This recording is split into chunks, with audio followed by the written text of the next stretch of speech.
মুসলমানি বুয়াদ গর্দান নেহাদান এনানে খুদ বদস্তে খাজাদান।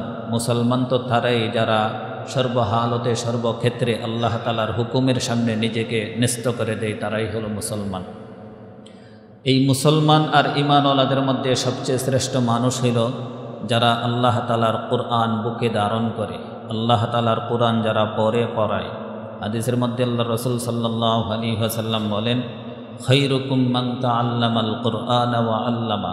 তোমাদের মধ্যে সর্বশ্রেষ্ঠ হইল তারা যারা কালামুল্লাহ শরীফ নিজে শিখে এবং অন্যকে শেখায়। কালামুল্লাহ শরীফ যারা শিখে অন্যকে শেখায় তারা হইল তোমাদের মধ্যে শ্রেষ্ঠ। এই কথা কার? আমার আপনার নবীর, বিশ্ব মানবতার কাণ্ডারি হযরত মুহাম্মদুর রাসূলুল্লাহ সাল্লাল্লাহু আলাইহি ওয়াসাল্লাম। উনার এই কথা, উনার কথা মানে আল্লাহ তাআলার কথাই। আল্লাহ তাআলা আলেমদের কি মর্তবা, কি মাকাম, কি ফজিলত উনি ওনার হাবিবকে দিয়ে বলাইছেন। অসংখ্য অগণিত জায়গাতে ওনার হাদিস ওনার হাবিবকে দিয়ে বলাইছেন, আবার উনি নিজেও বলেছেন। তো মুহতারাম হাদিরিন, শ্রেষ্ঠ মানুষ হইল তারা যারা কোরআন শিখে এবং কোরআন শেখায়। তো এই শ্রেষ্ঠর মধ্যে আমি আপনিও ঢুকতে পারি, আমার আপনারও দরজা খোলা আছে, সকলেই ঢুকতে পারে যে কোরআন শিখার মধ্যে যদি আমরা লেগে যাই, যারা শেখায় তাদের ছাত্র যদি আমরা হয়ে যাই, তাহলে এই শ্রেষ্ঠতার আসনে আমরাও বসতে পারি। অন্য হাদিসে আল্লাহ রাসূল সাল্লাল্লাহু আলাইহি ওয়াসাল্লাম বলেন, মান লাম ইয়াতলুবুল ইলমা সাগীরান ফাতালাবাহু কাবীরান ফামাতা মাতা শাহীদা।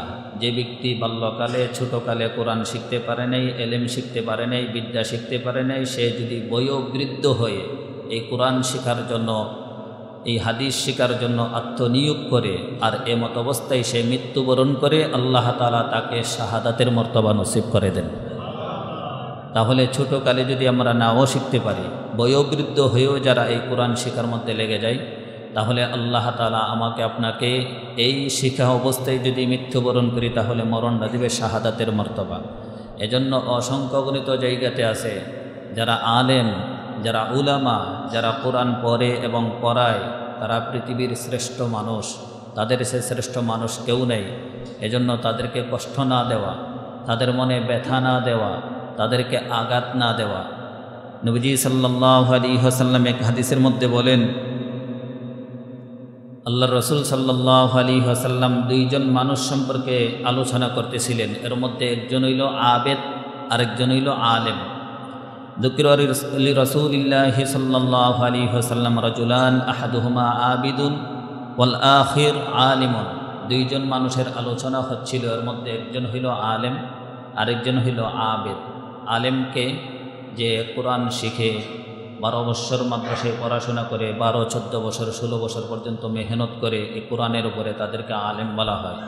আর আবেদকে, যে আলেম না কিন্তু এবাদতের মধ্যে তার সময় কাটে, রাত্র দিন এবাদত করে সময় কাটায়, তাকে বলা হয় আবেদ। এই দুইজনের আলোচনা হচ্ছিল। নবীজি সাল্লাল্লাহু আলাইহি সাল্লামকে জিজ্ঞেস করা হয়েছিল, এদের মধ্যে কে উত্তম? আল্লাহ রাসূল সাল্লাল্লাহু আলাইহি ওয়াসাল্লাম বলেন, ফাদলুল আলিমি আলাল আবিদ কা ফাদলি আলা আদনাকুম। একজন আলেমের ফজিলত সাধারণ মানুষদের উপরে এমন, আমার ফজিলত তোমাদের মধ্যে যেমন।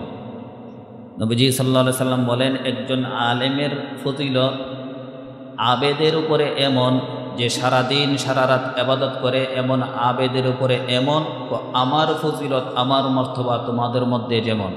তাহলে নবীর মর্তবা সাহাবায়ে কেরামদের মধ্যে, সাধারণ মানুষদের মধ্যে কেমন? অল্প না অনেক বেশি? অনেক বেশি। ঠিক তদ্রূপভাবে একজন আলেম যে কোরআন শিখছে, হাদিস শিখছে, এই কোরআন অনুযায়ী জিন্দেগি যাপন করে, তার মর্তবা সাধারণ মানুষের উপরে, ইবাদত করেনওয়ালাদের উপরে তেমন। শুধু এতটুকু না, আল্লাহ রাসূল সাল্লাল্লাহু আলাইহি সাল্লাম বলেন যে, ইন্নাল্লাহা ওয়া মালাইকাতাহু ওয়া আহলাস সামাওয়াতি ওয়াল আরদ হাত্তান নামলাতা ফি জুহরিহা ওয়া হাত্তাল হুত লা ইউসাল্লুনা আলা মুআল্লিমিন নাসিল খাইর। তো শুধু এতটুকু না, তো আল্লাহ তাআলার আসমানে যত বাসিন্দা আছে এবং জমিনে যত মাখলুকাত আছে, আসমানের সমস্ত ফেরেশতা এবং জমিনের সমস্ত মাখলুকাত, হাত্তান নামলাতা ফি জুহরিহা, নবীজি সাল্লাল্লাহু আলাইহি সাল্লাম বলেন, এমনকি গর্তের পিপিলিকা, ওয়া হাত্তাল হুত, এবং সমুদ্রের মৎস্য পর্যন্ত, লা ইউসাল্লুন, এই আলেমদের জন্য রহমতের দোয়া করতে থাকে। আলেমদের জন্য সারাক্ষণ রহমতের দোয়া করতে থাকে আসমানের সমস্ত ফেরেশতা, জমিনের সমস্ত মাখলুকাত, এমনকি গর্তের পিপিলিকা এবং সমুদ্রের মাছ রহমতের দোয়া করতে থাকে। আল্লাহ ওনাকে রহমত বর্ষিত করেন, তার উপরে রহমত বর্ষিত করেন, বরকত বর্ষিত করেন। এজন্যই তো দেখেন না হুজুররা অল্প বেতন পা কিন্তু বরকত বেশি। এটা তো আমরা বলি না, আপনারাই বলেন। তো রহমতের আর বরকতের দোয়া কে করে? আসমানের সমস্ত ফেরেশতারা, জমিনের সমস্ত মাখলুকাত, এমনকি গর্তের পিপিলিকা এবং সমুদ্রের মৎস্য পর্যন্ত। মুআল্লিমিন নাসিল খাইর, ওই মুআল্লিমের জন্য, ওই শিক্ষকের জন্য দোয়া করেন যে মানুষকে কল্যাণের কথা শেখায়। শুধু এতটুকু না, আরেক হাদিসের মধ্যে আল্লাহ রাসূল সাল্লাল্লাহু আলাইহি সাল্লাম বলেন যে আসমানের সমস্ত বাসিন্দা, জমিনের সমস্ত মাখলুকাত এবং গর্তের পিপিলিকা, সমুদ্রের মৎস্য পর্যন্ত এই আলেমদের জন্য মাগফিরাতের দোয়া করতে থাকে। কিসের দোয়া? মাগফিরাতের দোয়া করতে থাকে, যে আল্লাহ তাকে ক্ষমা করে দেন, আল্লাহ তাকে ক্ষমা করে দেন। আলেমদের অপরাধ আছে না নাই? আরে আমাদের যেমন গুনাহ হয়, আলেমদের গুনাহ হয় কি হয় না? হয়। তো এজন্য তাদের পক্ষ থেকে মাগফিরাত কামনা করেন আসমানের সমস্ত বাসিন্দা, তাদের পক্ষ থেকে মাগফিরাত কামনা করেন জমিনের সমস্ত মাখলুকাত, তাদের পক্ষ থেকে মাগফিরাত কামনা করেন গর্তের পিপিলিকা, তাদের পক্ষ থেকে মাগফিরাত কামনা করেন সমুদ্রের মাছ। এই কথা কে বলেছেন? নবী। নবী মানি নবীর কথা কার কথা? আল্লাহ তাআলার কথা। মা ইয়ানতিকু আনিল হাওয়া ইন হুয়া ইল্লা ওয়াহয়ুন ইউহা। মুহাম্মদ হরগজ না গুফতা তা না গুফতা জিব্রাইল, জিব্রাইল হরগজ না গুফতা তা না গুফতা রব্বুল জলিল। মুহাম্মদ তো ততক্ষণ বলে না যতক্ষণ না জিব্রাইল আমিন না বলে, আর জিব্রাইল আমিনও ততক্ষণ বলে না যতক্ষণ না স্বয়ং আল্লাহ না বলেন। তাহলে মুহাম্মদ সাল্লাল্লাহু আলাইহি সাল্লামের কথা মানে কার কথা? সরাসরি আল্লাহ তাআলার কথা। তো আলেমদের পক্ষ থেকে সারাক্ষণ মাগফিরাতের দোয়া করতে থাকে কে? আসমানের বাসিন্দা, জমিনের মাখলুকাত, গর্তের পিপিলিকা, সমুদ্রের মৎস্য। তাদের অপরাধ ক্ষমার জন্য কত মাখলুকাত তাদের পক্ষ হয়ে আল্লাহ তাআলার কাছে ক্ষমা প্রার্থনা করেন। একটু চিন্তা করি। শুধু এতটুকু না, কিয়ামতের ময়দান যখন কায়েম হয়ে যাবে, কিয়ামতের ময়দান যখন কায়েম হবে, বান্দার মধ্যে বিচার কার্য হবে কি হবে না? হবে। সকলকে আল্লাহ তাআলার সামনে দাঁড়াতে হবে। আল্লাহ তাআলা সকলের হিসাব নেবেন, নিকাশ নেবেন। ওই দিন, কিয়ামতের দিন, আল্লাহ তাআলা নিজে ইয়াকুলুল্লাহু আযজা ওয়া জাল লিল উলামা, আল্লাহ তাআলা ওই দিন, যেদিন ইদ ক্বাদা আলা কুরসিহি লিফাসলি ইবাদি, বান্দাদের মধ্যে যখন বিচার কার্য ফয়সালা করার জন্য আল্লাহ তাআলা নিজের শান অনুযায়ী মুথির মিম্বার বা যে কোনো আসন, কুরসিতে আল্লাহ তাআলা উপবেশন করবেন, বসবেন। বান্দার মধ্যে বিচার কার্য ফয়সালা করার জন্য যখন আল্লাহ তাআলা নিজের কুরসিতে আসনে বসবেন, ওই দিন আল্লাহ তাআলা আলেমদেরকে উদ্দেশ্য করে বলবেন, ইন্নী লাম আজআল ইলমি ওয়া হিলমি ফীকুম, যে আমি তোমাদেরকে আমার এলেম থেকে এলেম, আমার হেলেম থেকে হেলেম, ফীকুম এজন্য দিয়েছিলাম। আমার এলেম থেকে তোমাদেরকে এলেম দিয়েছি, আমার হেলেম থেকে তোমাদেরকে হেলেম দিয়েছি এজন্য। ওয়া আনা উরিদু আন আগফিরা লাকুম আলা মা কানা ফীকুম ওয়ালা উবালি, আমি আগের থেকেই চাচ্ছিলাম, আগের থেকেই সিদ্ধান্ত নিয়েছিলাম যে তোমাদের হাজারো শত অপরাধ থাকার পরও আমি আল্লাহ তাআলা নিজে মাফ করে দিব। নবীজি সাল্লাল্লাহু আলাইহি সাল্লাম বলেন যে আল্লাহ তাআলা ওই দিন, আল্লাহ তাআলা যখন বিচার কার্য সম্পাদন করার জন্য উপবেশন করবেন, নিজের কুরসিতে আসনে বসবেন, বৈশা তখন উলামাদেরকে উদ্দেশ্য করে বলবেন, হে আলেম সম্প্রদায়, আমি তোমাদেরকে আমার এলেম থেকে এলেম, আমার হেলেম থেকে হেলেম এজন্য দিয়েছিলাম যে আমি চাচ্ছিলাম আগের থেকেই যে তোমাদের হাজারো শত অপরাধ থাকার পরও আমি আল্লাহ তাআলা তোমাদেরকে মাফ করে দিব। আজকের দিনে আমি তোমাদেরকে মাফ করে দিছি। তোমাদের অপরাধ আছে আমি জানি, তোমাদের গুনাহ আছে আমি জানি, আমি মাফ করে দিলাম, তোমরা সোজা জান্নাতে চলে যাও।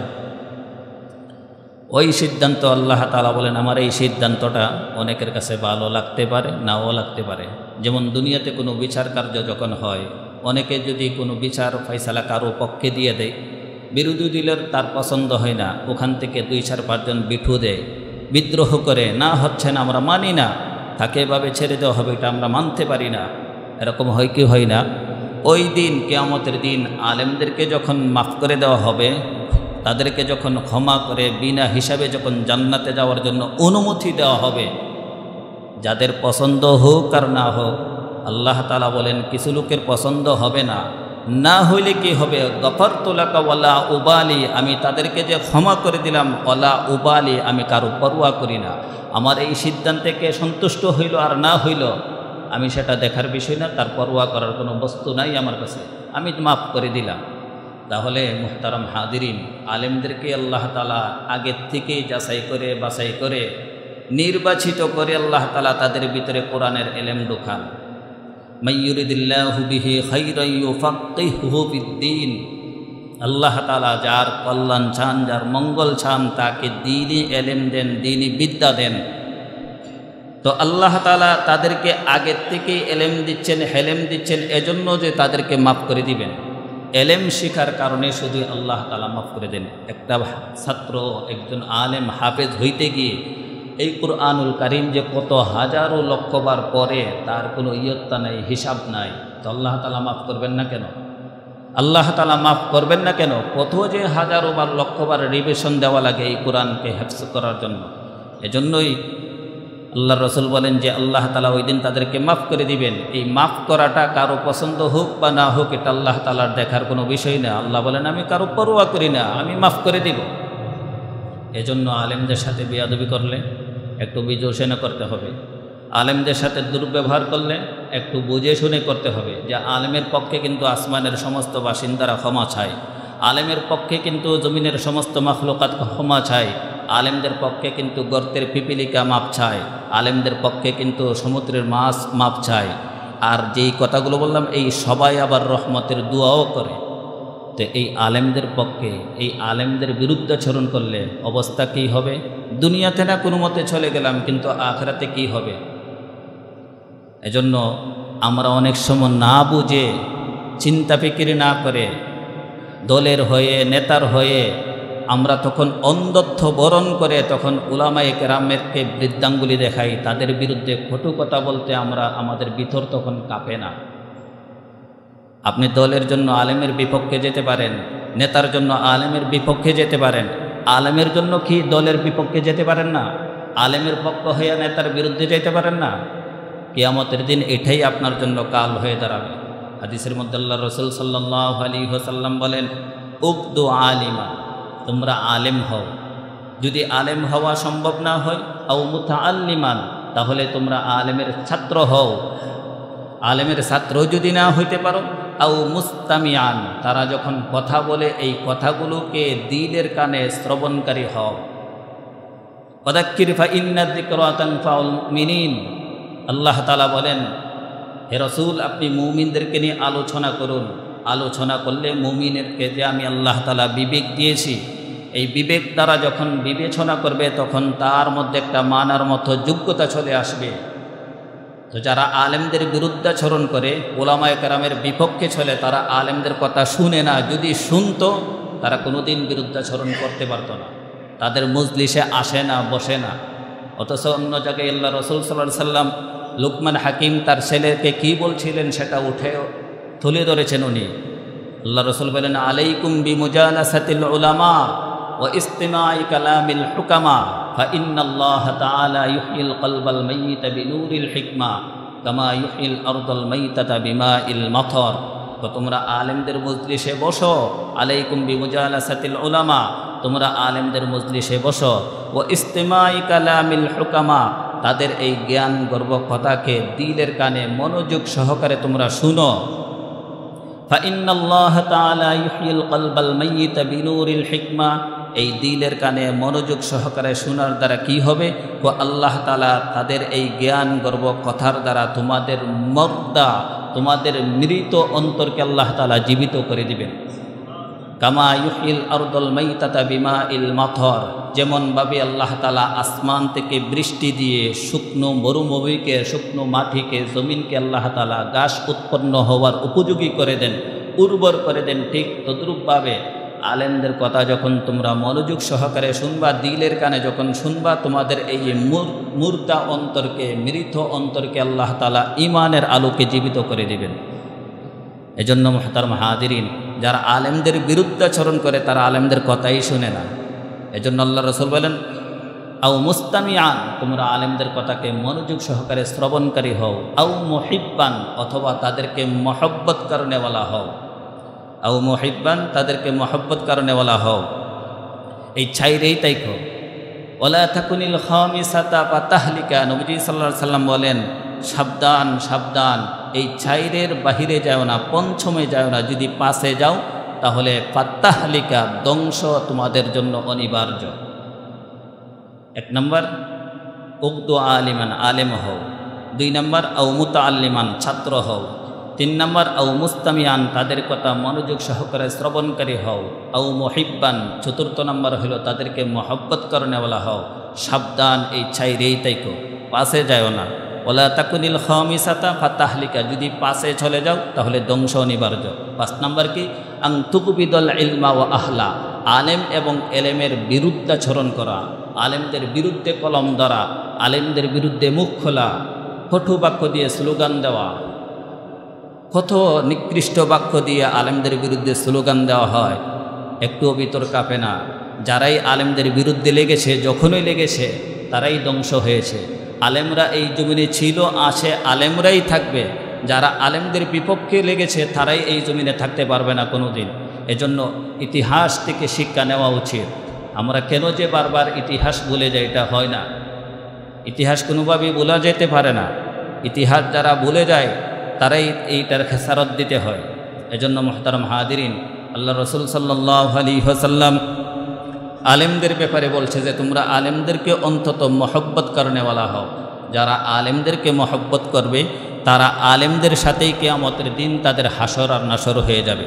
হাদিসের মধ্যে আল্লাহ রসুল সাল্লাল্লাহু আলাইহি ওয়াসাল্লামকে এক সাহাবী জিজ্ঞেস করলেন, মাতা সাআ ইয়া রাসূলুল্লাহ, কিয়ামত কখন হবে, কিয়ামত কখন হবে?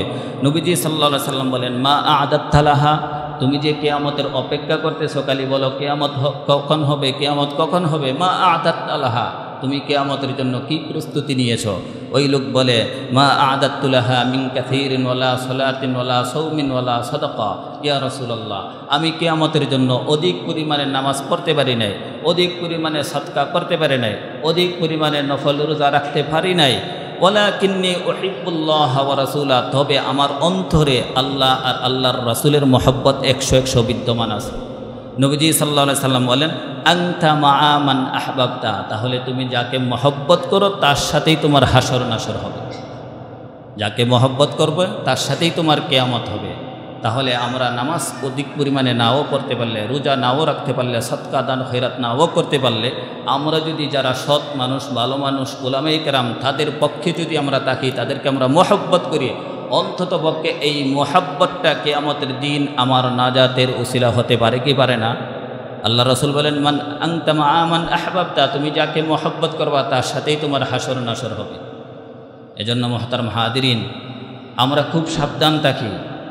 একজন আলেম যার কথা না বললেই নয়, বর্তমান যে আমাদের যে অন্তর্বর্তীকালীন সরকারে আছে এখন বর্তমানে, এই অন্তর্বর্তীকালীন সরকারের মধ্যে আমাদের একজন আলেম প্রতিনিধি আছে না নাই? ধর্ম উপদেষ্টা, ওনার নাম কি? ডক্টর আ.ফ.ম. খালিদ হুসাইন। উনি একজন আলেম। উনি আলেম হওয়ার পরে, ধর্ম উপদেষ্টাতে ঢোকার পরে, এই গত বছর যেই হজ হয়েছে এটাই প্রথম হজ ওনার। দেখেন, উনি আলেম হওয়ার কারণে এই গত বছর যারা হজে গেছিল সরকারিভাবে 4,978 জন হজ যাত্রী ছিল। 4,978 জন হজ যাত্রী ছিল। এই হজ যাত্রীদের পিছনে খরচ করার পরে অতিরিক্ত খরচের টাকা বেঁচে গেছে 8,28,90,000 টাকা। 8,28,90,000 টাকা বেঁচে গেছে এই হজ যাত্রীদের পক্ষ থেকে যেই টাকা নেওয়া হয়েছিল। ওনার পক্ষ থেকে তখন ঘোষণা আসছে যে এই 4,978 জন হাজিকে এই 8,28,90,000 টাকা আবার তাদেরকে ফেরত দেওয়া হবে। বাংলাদেশের ইতিহাসে এই প্রথম, বাংলাদেশের ইতিহাসে এই প্রথম। তাহলে একটা ধর্ম উপদেষ্টাতে একজন আলেম থাকার কারণে যদি এমন টাকা আমরা ফেরত পাই, আমাদের অধিকার এটা। আমরা টাকা দিয়েছিলাম হজ করতে, আমাদের টাকা বেঁচে গেছে, এই টাকা আমরা ফেরত পাবো, এটাই তো স্বাভাবিক, এটাই তো স্বাভাবিক ঘটনা। একজন আলেম হওয়ার কারণে এই টাকা আমরা ফেরত পাওয়ার ঘোষণা পাচ্ছি এবং ফেরত তারা সকলে পেয়েও যাবে অলরেডি ইনশাআল্লাহ। তাহলে এমন আলেম যদি প্রত্যেকটা সেক্টরেই থাকে, প্রত্যেকটা জায়গাতে যদি থাকে আলেম, তাহলে আমরা কোনো দিন ন্যায্য অধিকার থেকে বঞ্চিত হব? আমরা আমাদের অধিকার থেকে কখনো বঞ্চিত হব? আমরা তো বুঝি না, আমরা তো মনে করি না আলেমরা মসজিদ মাদ্রাসা নিয়ে এখানে সীমাবদ্ধ থাকবে, তারা কেন রাজনীতি করবে? না, আমাদের রাজনীতি করার কোনো দরকার নাই। আপনারা মসজিদ চালান, ধর্ম আপনারা চালান, রাষ্ট্র আপনারা চালান, আপত্তি নেই আমাদের। আল্লাহ রাসূলের জিন্দেগি দেখেন, সাহাবায়ে কেরামের জিন্দেগি দেখেন, ধর্ম যারা চালাইতো রাষ্ট্র তারাই চালাইতো, ধর্ম যারা চালাইতো রাষ্ট্র তারাই চালাইতো। প্রত্যেকে যে এটা বিভাজন সৃষ্টি হইল যে ধর্ম চালাবে এক শ্রেণীর লোক আর রাষ্ট্র চালাবে আরেক শ্রেণীর লোক, এটা কোত্থেকে যে বিভাজন হইল, কেন হইল, পৃথক হইল, আল্লাহই ভালো জানে। অথচ উচিত ছিল যারা রাষ্ট্র চালাবে তারাই ধর্ম চালাবে, যারা ধর্ম চালাবে তারাই রাষ্ট্র চালাবে। এখন আমরা তো মনে করি হুজুররা রাজনীতি করবে কেন? হুজুররা রাজনীতি এই জন্য করে, নোংরা রাজনীতিকে দুলিশ্বাত করার জন্য হুজুররা রাজনীতি করে, সুস্থ রাজনীতি ফিরিয়ে দেওয়ার জন্য হুজুররা রাজনীতি করে, প্রত্যেকটা মানুষের অধিকার স্ব জায়গাতে পৌঁছানোর জন্য হুজুররা রাজনীতি করে। না হয় দরকার ছিল না। এই দেশে মানুষ টাকার জন্য খুন করে, সাদার জন্য খুন করে, মানুষের টাকা মানুষ আত্মসাৎ করে, পাথর মেরে মানুষকে দুনিয়া থেকে বিদায় করে দেয় সাদার জন্য। হুজুর যদি ক্ষমতা থেকে হুজুররা যদি রাজনীতি করে, হুজুররা তো এই অধিকার, বঞ্চিতদের অধিকার রক্ষা করার জন্য হুজুররা রাজনীতি করে। ধর্ম চালাবে হুজুররা, দেশও চালাবে হুজুররা, তাহলে আর কোনোদিন কোনো মানুষ বঞ্চিত হবে না অধিকার থেকে। আজকে মানুষ পদদলিত, লাঞ্ছিত, অপমানিত কেন? কারণ ইসলাম ছাড়া যারাই ক্ষমতাতে যাবে, ইসলাম ছাড়া যারাই এই ক্ষমতা লুপে নিবে, তারা কোনোদিন মানুষের ন্যায্য অধিকার ফিরিয়ে দিতে পারে না, পারবে না। কারণ কোরআনই পারে, ইসলামই পারে একমাত্র মানুষের ন্যায্য অধিকার ফিরিয়ে দিতে, যেটা আমাদের ডক্টর আফম খালিদ হুসাইন আমাদের জন্য সবচেয়ে বড় উদাহরণ।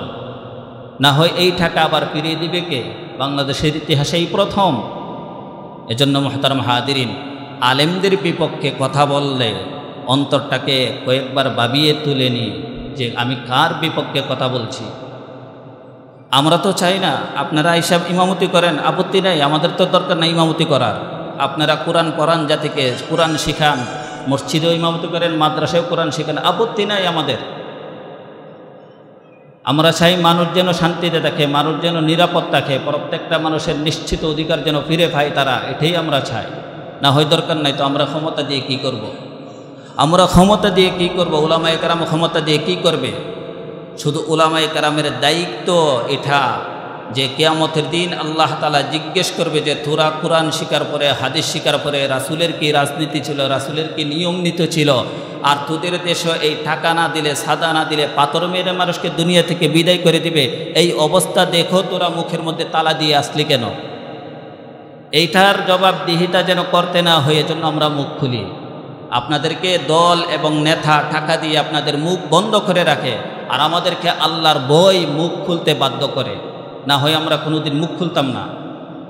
এজন্য মুহতারাম হাদিরিন, আমরা আলেমদের বিপক্ষে কথা বললে শতবার ভাবিয়ে আমরা কথা বলবো, না হয় কিয়ামতের দিন কেউ বাঁচতে পারবো না।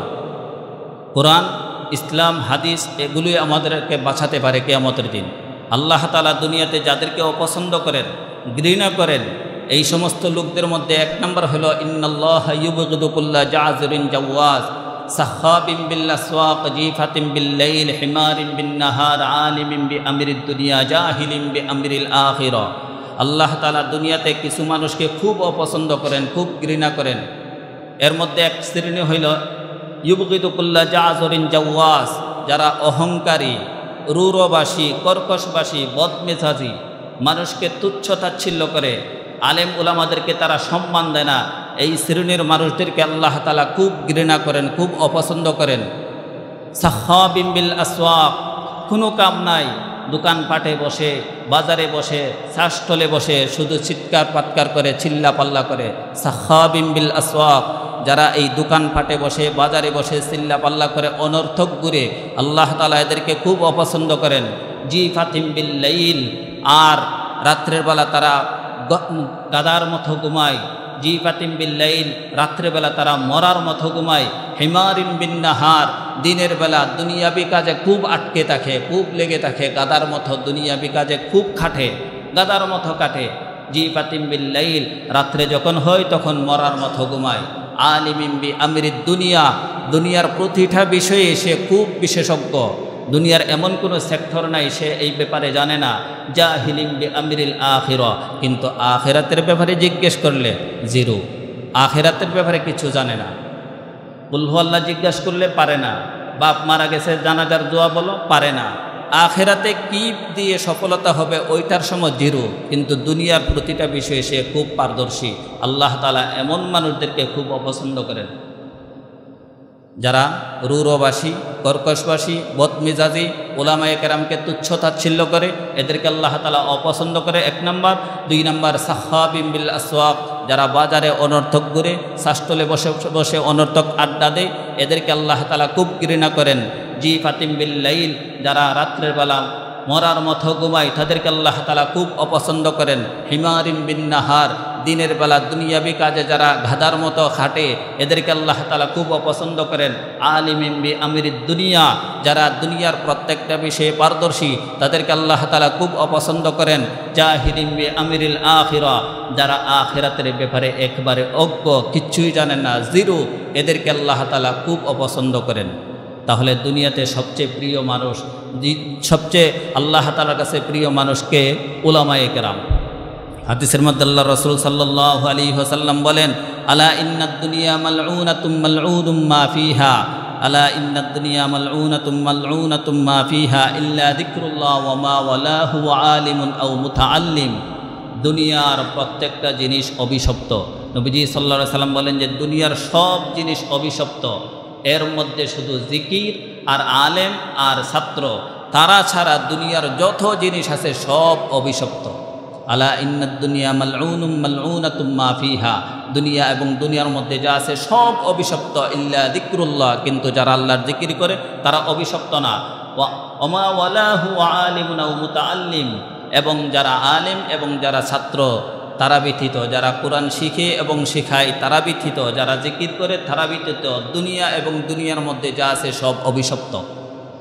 তাহলে অভিশপ্তদের কাতারে ঢুকে যারা দুনিয়াতে শ্রেষ্ঠ মানুষ, তাদের বিরুদ্ধে কথা বলা, তাদের বিরুদ্ধে কলম লেখা, তাদের বিরুদ্ধে স্লোগান দেওয়া, ভিতর কাঁপে না? মরব না? দুনিয়া থেকে বিদায় হব না? আর এই দুনিয়ার জিন্দেগি কয়দিন? দুনিয়ার জিন্দেগি কয়দিন? শেষ তো, চোখের সামনেই তো মানুষ চলে যাচ্ছে, আমিও তো চলে যাব, কিন্তু কি নিয়ে যাব? আখিরাতের মুক্তি না প্রকৃত মুক্তি। তাহলে আখিরাতে আমার কি হবে কি না হবে এটা তো আমি বলতে পারি না। এজন্য আল্লাহ তাআলা দুনিয়াতে যাদের ব্যাপারে বলেছেন তাদের ব্যাপারে তো বলা, তাদের পক্ষে তো থাকা। আল্লাহ তাআলা নিজে বলেন যে আল্লাযীনা উতুল ইলমা দারাজাত, তোমাদের মধ্যে যাদেরকে এলেম দেওয়া হয়েছে তারা হলো ভিআইপি। আল্লাহ রাসূলকে দিয়ে তো অনেক কিছু বলেছেন, আবার নিজেও বলেন যে আল্লাযীনা উতুল ইলমা দারাজাত, তোমাদের মধ্যে যাদেরকে এলেম দেওয়া হয়েছে তারা হলো ভিআইপি। খেলা দেখার জন্য একটা গ্যালারি থাকে, এই গ্যালারির মধ্যে অনেক পার্সন থাকে, নর্মাল, ভিআইপি, উচ্চ আসন, এভাবে শ্রেণীভুক্ত থাকে কি থাকে না? তো দুনিয়াতে যারা ভিআইপি তার এই সম্প্রদায়ের নাম কি? আলেম এবং উলামা। আলেম এবং উলামা তারা হলো ভিআইপিদের দল। দুনিয়াতেও ভিআইপি, তাদেরকে আজকে তুচ্ছ তাচ্ছিল্য করছি, ওই দিন তো তাদের সিরিয়াল দেখলে দুনিয়াতে আজকে যারা এমপি মন্ত্রীদের যে অবস্থা দেখেন, ওই দিন আলেম উলামাদের এই অবস্থা দেখবেন আর আফসোস করবেন, আঙ্গুল কামড়াবেন, আহারে কী করলাম, আহারে কী করলাম। ওই দিন তো আল্লাহ তাআলা তাদেরকে সুপারিশ করার মতো আল্লাহ তাআলা অনুমতি দিবেন, ক্ষমতা দিবেন। 1 নম্বর অনুমতি থাকবে নবীদের সুপারিশ করার মতো, 2 নম্বর অনুমতি থাকবে আলেমদের, 3 নম্বর অনুমতি থাকবে যারা শহীদ হয়েছেন তারাও মানুষের পক্ষ হয়ে সুপারিশ করতে পারবে। তা আলেম উলামারা ওই দিন আল্লাহ তাআলার পক্ষ থেকে সুপারিশকারী থাকবে, তাদেরকে আল্লাহ তাআলা সুপারিশ করার মতো ক্ষমতা দিবেন। যারা এই কোরআন বুকে ধারণ করেছে, হালালকে হালাল এবং হারামকে হারাম মতো জিন্দগি যাপন করে দুনিয়ার জিন্দগি শেষ করে পরলোক গমন করেছে, আল্লাহ তাআলা ওই দিন তাদেরকে তো জান্নাতে দিবেই, আবার এমন 10 জনের পক্ষে তাদের সুপারিশ আল্লাহ তাআলা কবুল করবেন যাদের জাহান্নাম ছাড়া বিকল্প কোনো রাস্তা নাই, যাদের জাহান্নাম ছাড়া বিকল্প কোনো রাস্তা নাই। এরকম 10 জনের সুপারিশ আল্লাহ তাআলা কবুল করে নেবেন। তাহলে মুহতারাম হাদিরিন, এই যারা কোরআনের সাথে সময় কাটায়, কোরআনের সাথে চলে, তাদের বিপক্ষে কথা বলা কতটা মর্মান্তিক, কতটা দুঃখজনক। এজন্য সাবধান থাকা। আমার কোনো অবস্থাতেই আমার কোনো কথা যেন আলেম ওলামাদের বিপক্ষে চলে না যায়।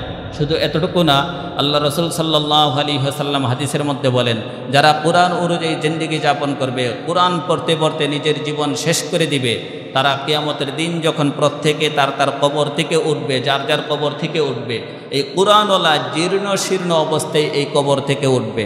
কোরআনওয়ালা জীর্ণ শীর্ণ অবস্থায়, বেহাল দশা, এরকম অবস্থায় কবর থেকে উঠবে।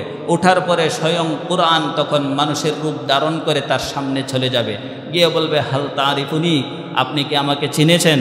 ওই কোরআনওয়ালা বলবে, মা আরিফুকা, না আমি তো আপনাকে চিনি নাই। হাল তারিফুনি, আবার বলবে যে দেখেন তো আমাকে চিনেন কিনা। ওই বেচারা বলবে, মা আরিফুকা, না আমি তো চিনি না। আমরা অনেক সময় বলি না, কিরে ভাই এতদিন আপনার সাথে থাকলাম, চললাম, খাইলাম, বসলাম, উঠলাম, আজকে আপনি আমাকে চিনতেছেন না, একটু ভালো করে দেখেন তো। এরকম বলি কি বলি না? ওই কোরআনও ওই দিন কোরআনওয়ালাকে বলবে, হ্যাঁ আপনি আমাকে চিনতেছেন না, দেখেন তো দেখি, একটু ভালো করে দেখেন। ওই বেচারা বলবে, না মা আরিফুকা, আমি তো আপনাকে চিনতে পারতেছি না। তখন এই কোরআন নিজেই নিজের পরিচয় দিবে। যেমন আমাদের অনেক সাথী আমরা না চিনতে পারলে শেষ পর্যন্ত উনি নিজেই তো পরিচয় দেয়। তো কোরআন নিজে পরিচয় দিবে ওই দিন, আনা সাহিবুল কোরআন, আনা সাহিবুল কোরআন আল্লাযী আজমাউতুকা ফিল হাওয়াজির ওয়া আসহারতু লাইলাক।